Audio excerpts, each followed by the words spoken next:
Hello ladies and gentlemen, welcome back to Day 9 Daily number 366, where we learn to be a better gamer. We're taking a look at Naniwa's PvZ style, and this is what we have so far. Bam. Very simply, pretty typical early expand, but whoa, what's this really fast robo doing here? Well, here's Naniwa's basic logic. There's two things that my opponent can have that will crush me. A lot of Zerglings or a lot of Roaches. If I have this +1 attack upgrade, my Zealots will be able to deal well with his Zerglings. If he has a lot of Roaches, my Immortals will be able to deal well with his Roaches. And here's another Chrono Boosted Immortal that pops on out. Naniwa knows very well that this third base is coming up.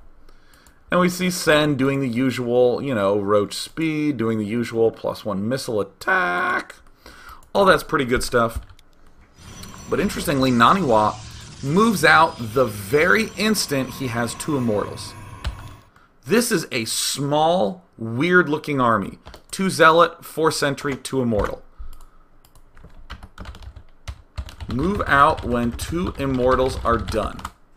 This is another big essential component, and this probe is really important as well. Move out when 2 Immortals are done. Add 2 gateways. So now, see, we're starting to up that gateway count. We're getting our Observer up. Just 2 Immortals. Not a lot, but it's going to be enough.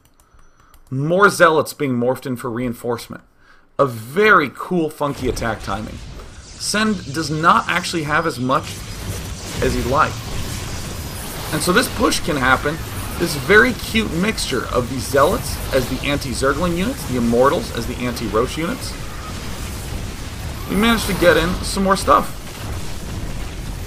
We can get into a good position. In this circumstance, we kind of got trapped away from our reinforcements. But we ordinarily would be able to at least face this head-on with a positive outcome. We managed to kill off this expansion. It's feeling pretty good. And that's the attack portion of it that we wanted to take a look at. Again, this very, very clever 2 Immortal, generally small amount of units.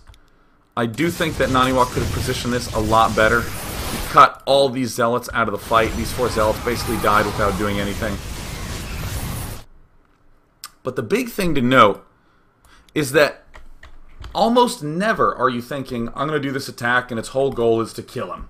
Because generally what happens, if that's your entire mindset, is that nothing happens back home in the base. Here is the great amazingness that's happening back home in the base. Now look at the minimap. You see on the minimap these little green dots? Yep, we see Naniwa moving out.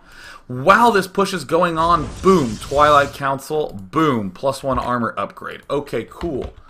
+1 armor. Actually, I'll put it this way. Twilight Council, +1 armor. Start breaking it up like this. Here's the opening. Here's what to do with our attack. And here's things that are just happening back home in the base. What this allows Naniwa to do is he's putting on pressure with pretty much just Zealots and Sentries. We see no Stalkers in this force whatsoever. It's a very cheap, inexpensive force. But now, all of a sudden, Naniwa is going to begin getting blink. Really, really quickly. We see a couple more Zealots and Sentries morphed in for support.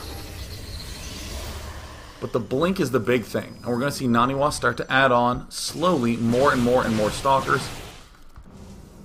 Now Sen is going to try to hop back on his feet. Sen's looking good in the food count. He's getting his macro hatch. He's getting a Spire up. But the fact that this blink is sort of already coming down the pipeline means that Naniwa will not be in one of these ultra passive modes where he did some damage and then he's going to pull back and not attack for the rest of the game. Instead, we're going to see Naniwa move out. And this is such an important concept. Blink, Stalker, Harass, expand to 3rd. This is like gigantic. This is huge. This is so freaking big. Now, with this observer that he has out, he can begin blinking around. He can see how many units there are. He's expanding behind. yeah, Naniwa's getting this +1 weapon upgrade. He has, some Zealots and Sentries here back home for the defense. It's not an entire army moving out. It's just Blink Stalkers. And, of course, go back to Immortal production as needed. I'll put in a +2 attack. See, Naniwa could have maybe done a little bit of blinking harassment, but overall looking quite good and continuing to morph in more Stalkers. A lot of Chrono Boost on that Immortal. Continuing to add in the cannons. And Sen ordinarily would be attacking a lot right now, but he kind of has to defend because he was trying to get up his third. Naniwa is just waltzing back and forth, waltzing back and forth. This Immortal Sentry Zealot attack at the start was great, but it's the Blink Stalkers that are allowing Naniwa to get up a third expansion. And come even to the unit tab, wow, Naniwa has a ridiculous amount of probes. Naniwa really has not been missing probes that much all game long. That was another big consequence of that push early on. Look at this great little Blink Stalkerage. And for the remainder of the game, Naniwa is going to play it out pretty simply. He's going to get himself some Immortals. He's going to get himself this like Blink Stalker mix. With those sentries up, he's going to be in pretty good shape. Trying to engage at a good angle. He does. Wasn't that pretty. Never forget that if you engage a Blink Stalker army, you always run the risk of having him just whip right around and chase you down and crush you. Many a Zergling, you get made. Pretty easy defensive position. But Blink Stalkers plus expand a third, going back to the Immortal production is needed. And here's a move that I don't quite know how much I like. Where is it? Where is that Robo? I mean, I see it right here. Maybe it hasn't showed up. There it is. There's the Robo Bay. Yeah, getting the Robo Bay for the Colossus, I don't know quite how much I like. I probably would prefer either Warp Prism Harass, DTs, or High Templar. I mean, you're going to need High Templar or Colossi at some point. I'm just kind of down on Colossi nowadays. So, I mean, part of what I would say is get Colossus when third is secure. That's what Naniwa did. I'm going to put like this. Get Colossus Templar when third is secure. I'm just more of a Templaring player. I like that style a bit more. And now what we have finally ended up seeing is that as we step into this game, Naniwa has a solid platform to do whatever the hell he wants. Whatever style he needs to do, that's great. The place you don't ever really want to be as a player of any race is in a position where you're like, well, I kind of have to do this, and he's going to know that, and I just better hope it works out. You don't want that at all. Like, that's really gross. But if we come back here, let's say you've never watched this game before, you had no idea what the knowledge was. You come in, you see a Protoss on 3 bases, with Stalkers being active in the middle of the map. You see him getting Colossus, you see him getting more gateways, and then you look at his upgrades and you're like, shit, 2-1 upgrades. That's not bad at all, man. Nice. That is exactly the play you want. And wow, look at that. Zerg doesn't even have his 4th up yet. Yeah, that's a great spot to be in. That's why this build I liked quite a bit. It's a little technical. It relies on us being very active with our Blink Stalkers. It relies on us doing this push out to an extraordinary degree. But it's pretty solid. Pretty gosh damn solid.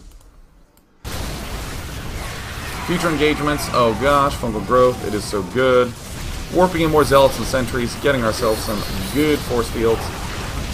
And with a very nice defensive position, Naniwa is Nani fine. And let's go ahead and just wrap this game up, and then we'll just take some more questions. Naniwa kind of just dances back and forth, back and forth. I do like getting a Warp Prism in here at some point. Because, I mean, Roach and Infester is, great in these direct engagements, but it's really nice if, as this battle is going on, you can identify, yep, I'm winning this one, and then just start warping in Zealots into his main. That's really damn good. Now we have the Colossus up into the field, and because Naniwa likes tucking himself back into his cozy little third, he's going to be in absolute dandy shape. Maybe if Zerg was more passive, Naniwa could have taken a 4th earlier. Maybe if Zerg was more aggressive, Naniwa wouldn't be making this attack right now. Important thing to note, Naniwa has a nice platform to be able to do a push out and win. Easy peasy, Febreze, or cheesy. I want you to just note for a moment, if for some reason, at around this moment in gameplay, if Mutalisks were coming up soon from Sen, let's say you try to build a bunch of Mutas and kill off Naniwa, no problem, we blink back into the main, defend that, we can secure it, we can still expand here. The blink makes it very flexible. So what we're going to end up doing is coming back here and just look at this again, Naniwa's style of PvZ on Shakuras. Let's just do the basic build. We have kind of a good bit of notes. Let's crunch this down. Basic early expo. I guess I should say basic forge expo with early +1, no chrono on +1. Really fast 2 immortal push plus 4 gates. 6 gates total plus blink stalker. That's the basics of it. Unit to-do list. Let's just say basic unit plays. We want to immediately move out when 2 immortals are done. Be aggressive with blink stalkers. Make sure to be in good defensive spot at 3rd. I mean, this is basically what we're seeing Naniwa do. Sure, there's a little bit more about when we build the gateways, where we're chrono boosting, this sort of thing. Going back to the immortal production, when these upgrades end up happening, but I like this play quite a bit because it was very crisp, very cleanly done by Naniwa, and gives a great example of how to get up all the stuff you really need in the late game. I mean, you have stalkers with blink, you have good upgrades. Good stuff. Let's go ahead and clear and take some questions about Naniwa's style. Again, I want you to go out and try this, and on Sunday evening's show, I'm going to be reviewing one of you people playing as Naniwa, doing the Naniwa style. Submit that to Tuesday at day9.tv. We'll do a brief review of that. Yeah.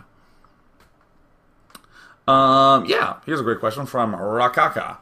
Dear Day9, is this style viable if you do not have the best controller micro? Yeah, it'll definitely be hard, but I don't think it's like you need the best micro in the world. It's not like, here is the 4 drop at a time play where you need to snipe banelings with Marines constantly. That's like too crazy. I